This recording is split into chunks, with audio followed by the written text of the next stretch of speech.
ये बॉम्बिंग से अगर यूएस ये समझ रहा है कि डिटरेंस होगा, नहीं होगा। आप देखना आइंदा 5-10 साल में ईरान 90% एनरिचमेंट करेगा।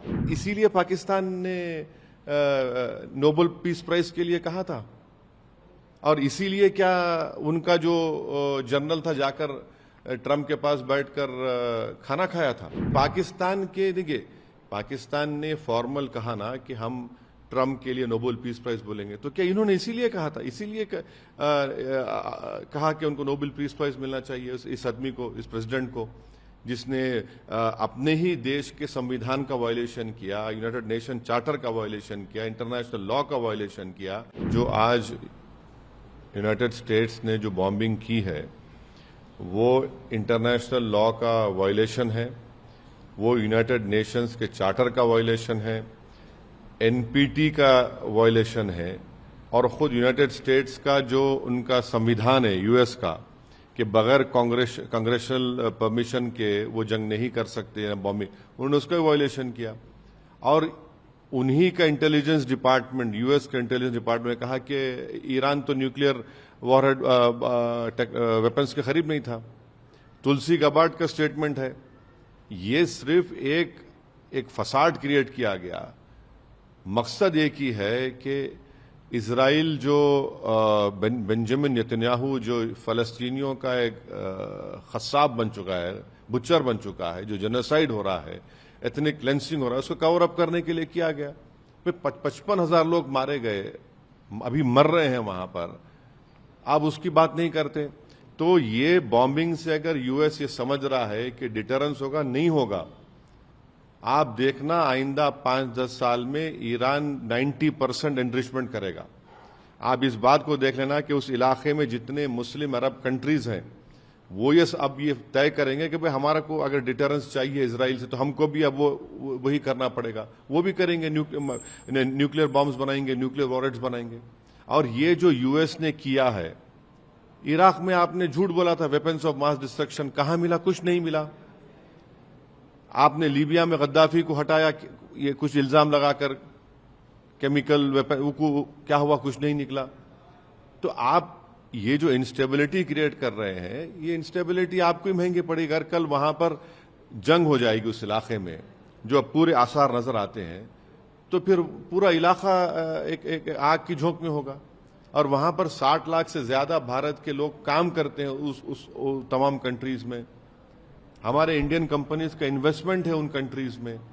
एक बहुत बड़ा फॉरेन एक्सचेंज हमको वहां से आता है। और एक बात याद रखिए, जो गल्फ कंट्रीज में जो भारत के नागरिक काम करते हैं, इनकम टैक्स नहीं देते। वो नॉर्थ अमेरिका में इनकम टैक्स देते हैं, यहां पर हमको आता है, तो फिर कितना बड़ा नुकसान होगा सबका। तो ये बात हमको समझने की जरूरत है। और आखिरी बात यह है कि इसीलिए पाकिस्तान ने नोबेल पीस प्राइज के लिए कहा था, और इसीलिए क्या उनका जो जनरल था जाकर ट्रंप के पास बैठकर खाना खाया था, तब उनको ये तो सब एक्सपोज हो गए यहां से लेके वहां तक। पाकिस्तानी मुस्लिम अवाम को नहीं, पाकिस्तान के देखिए, पाकिस्तान ने फॉर्मल कहा ना कि हम ट्रंप के लिए नोबेल पीस प्राइज बोलेंगे, तो क्या इन्होंने इसीलिए कहा था, इसीलिए कहा कि उनको नोबेल पीस प्राइज मिलना चाहिए इस आदमी को, इस प्रेसिडेंट को, जिसने अपने ही देश के संविधान का वायलेशन किया, यूनाइटेड नेशन चार्टर का वायलेशन किया, इंटरनेशनल लॉ का वायलेशन किया, एनपीटी का वायलेशन किया। तो क्या इसीलिए पाकिस्तान प्रेसिडेंट ट्रंप को नोबेल पीस प्राइज के लिए रेकमेंड किया था क्या? सर, यूएस की भूमिका मिडिल ईस्ट रीजन में नहीं, यूएस ऑनेस्ट ब्रोकर कभी नहीं था। चाहे इराक हो, चाहे लीबिया हो, चाहे पैलेस्टाइन हो।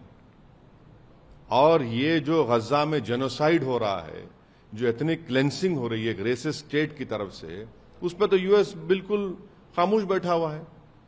सारी दुनिया बोल रही है कि पैलेस्टीनियंस का क्या एथनिक क्लेंसिंग हो रही है। माने अगर वो लोग खाना लेने जा रहे हैं तो गोलियां चलाकर उनको मार रहे हैं। और पूरी वेस्टर्न ममालिक जो बड़ा पूरे विश्व में दर्ज देते हैं ह्यूमन राइट्स, अरे तुम लोग कह के ह्यूमन राइट्स बात कर रहे हैं? कौन सी ह्यूमन राइट्स बात कर रहे हैं? इजराइल के पास जो इतने वॉरहेड्स है, न्यूक्लियर टेक्नोलॉजी है, वो लोग बोलते हैं एक्सपर्ट वो 700-800 है।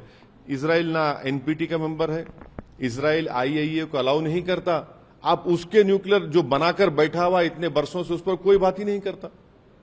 तो ये इनका डबल स्टैंडर्ड है, इनकी हिपोक्रेसी है। सर, इजराइल के प्रधानमंत्री ने ट्रंप की तारीफ की है, बोला है कि ये कार्रवाई इतिहास बन गई। इतिहास यही बताएगा कि अगर जंग शुरू हो गई, जिस तरह इराक में हुआ था, इस तरह अगर जंग शुरू हो गई तो नुकसान खमियाजा कौन भुगतेगा?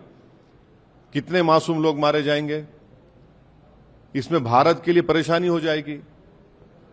ये नहीं, तो इतिहास ये जरूर लिखेगा कि बेंजामिन नेतन्याहू फलस्तीनियों का बुचर था, जिसने गज्जा में 55,000 फलस्तीनियों को उनका जेनोसाइड किया, एथनिक क्लेंसिंग कर रहा है। वो तारीख में जरूर लिखा जाएगा। भारत का ईरान से, यूएस से और इजराइल से जो स्ट्रेटेजिक पार्टनरशिप है, इस सिचुएशन में अरे हम ईरान में छाबार पोर्ट बना रहे हैं, 20 साल उसको ऑपरेट करेंगे। हम पाकिस्तान को बाईपास कर अफगानिस्तान में उनकी मदद करेंगे। तो हम उम्मीद करते हैं कि भारत सरकार इसका नोट ले, इसका कंडेम करे। ऐसा तो हम पॉलिसी हमारी कुछ तो वाज़ेह साफ पॉलिसी होनी चाहिए हमारी इसके ऊपर।